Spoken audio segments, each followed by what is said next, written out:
Becky, this looks like you're cooking for a banquet.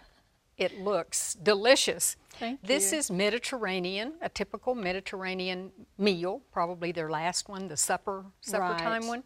Tell us, first of all, how you got to be involved in this trip that you went on. Well, I took a workshop on the island of Crete in 2007, and it was called the Creativity Workshop. So it just met for like 2 or 3 hours a day, and the rest of the time we were on our own. Oh. And so I had read about the Mediterranean diet and lifestyle before I went, and so I studied it. We even had a cooking demonstration we were supposed to go to, but the house was so hot they had to cancel it. So sat in the cafes, watched people, went to the grocery stores and the open markets. And what were some of the findings about, we hear that the Mediterranean diet is so good for us.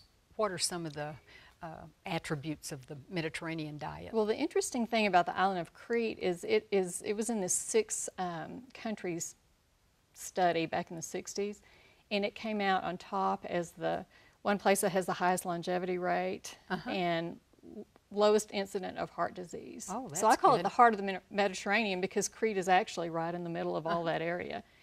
And they think it's because of 3 dietary factors. That would be the tomato, the olive, and the grape. Tomatoes, olives, and grapes. And they do drink wine, and they think that that's still a healthy practice in moderation. Sure. But olive oil, of course, is even a medicine. They'll take it for an upset stomach. They'll cook with it. They'll rub it on their skin, you know. And so it's really kind of a miraculous study. When I was studying this, it was like we were eating the Bible. It was like all the foods that are mentioned in the Bible, you know, so.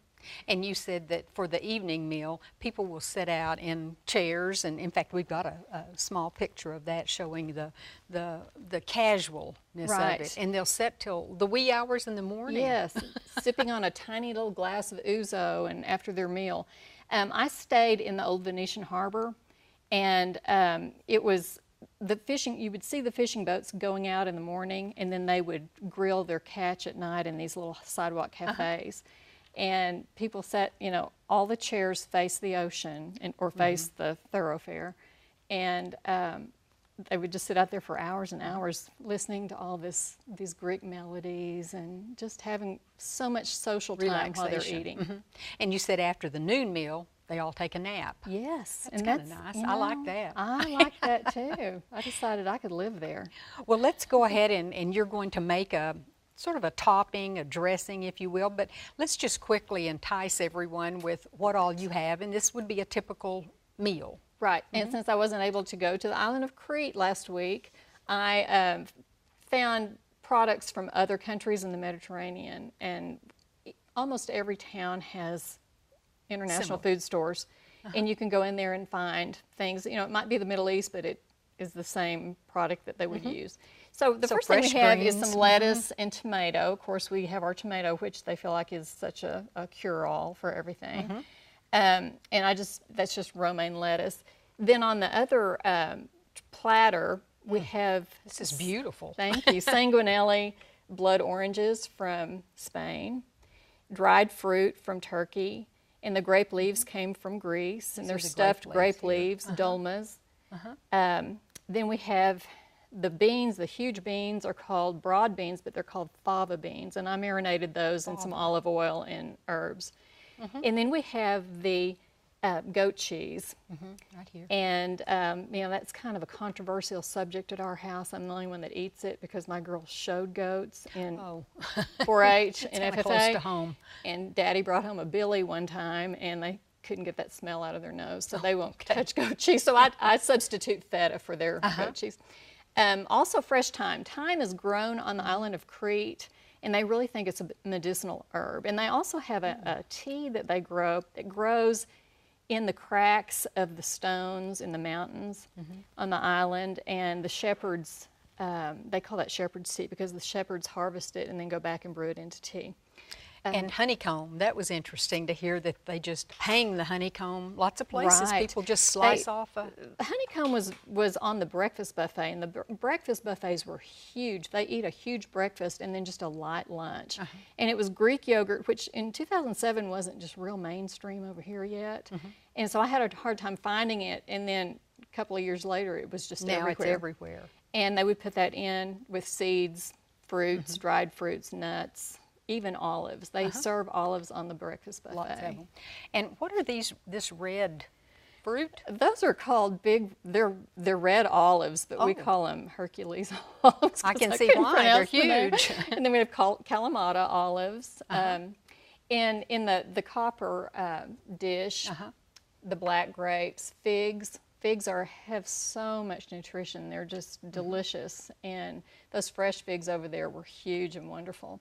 Also on the island of Crete, it's a citrus, they grow a lot of citrus fruit. So they have clementines, mandarins, lemons, the blood oranges, of course the tomato. And then the main course, this is kind of interesting, lamb pops. These are called lamb pops. It's rack of lamb, and I marinated these in this pomegranate molasses, and also this is the only thing on this table that's actually from the island of Crete, and it's a thyme, honey, balsamic vinegar, and I marinated those in that and grilled them, and then you slice them between each bone and eat them. And hold them, they're like a popsicle. You just hold them by the bone. Right.